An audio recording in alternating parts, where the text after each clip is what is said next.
Authenticity to me is living my life in ways that are in alignment with who I am. And again, a big part of my life are of challenges I've had to overcome. So it's doing work that gives me personal meaning. But in the work and businesses that I do, it's work that gives me some pleasure, like being authentic with oneself and with the business is important. It's being having integrity with yourself in the work that you do. And what's the purpose of business is sell your strengths, buy your weaknesses. And I thought, what does that mean? Well, I understand it. Where you're good, that should be something that people could buy from you. And where you're weak, that's something where you would buy from others. It's being honest with yourself. I feel the small business owner can use authenticity more to their advantage because small businesses are more agile. We can change direction on a dime. And a small business usually has more of a heart than the bureaucracy of a large company or corporation. So there are advantages to being a small business consultant. The advantage of having a small business is in many cases it's one person, or maybe it's two. I believe that the traits of the person personally, in about all cases, translate into traits of the business. So the small business that runs with integrity is a testament to the person who runs it. So personal and professional are intertwined. Well, there's a number of points I use when I'm speaking to business people. The first is to have a dream of what service one wants to have, and that could also be called hope. Now, there's a process in building a business.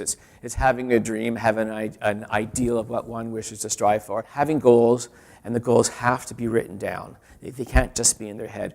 Having a goal and writing it down is the first step to making it tangible. And perhaps one needs education, maybe one needs a mentor. Those are other issues. An issue of visualization. The subconscious mind cannot differentiate between reality and an image vividly imagined. So visualization works like this.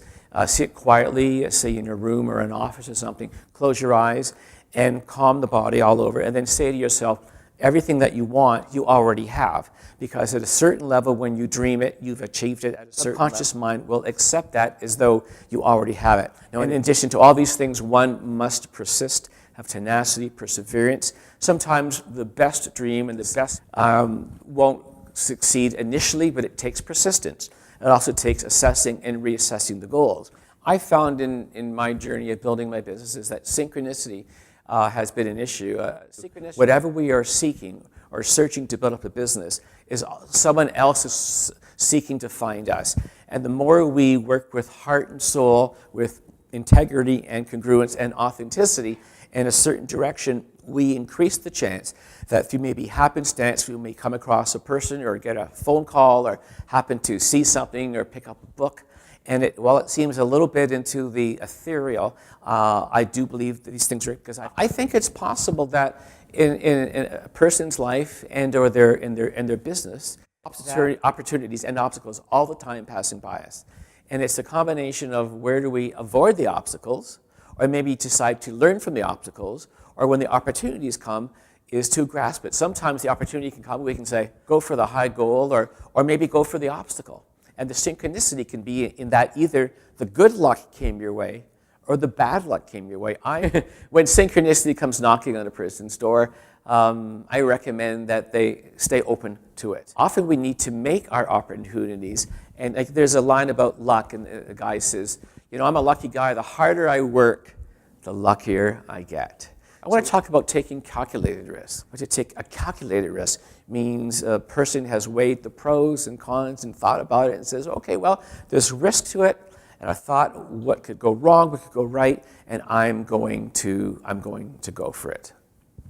It's important. It's the way society and the way business moves forward is to take calculated risks. Sometimes they're large risks, realizing we could fall, but also it's way more important to risk than not to risk at all.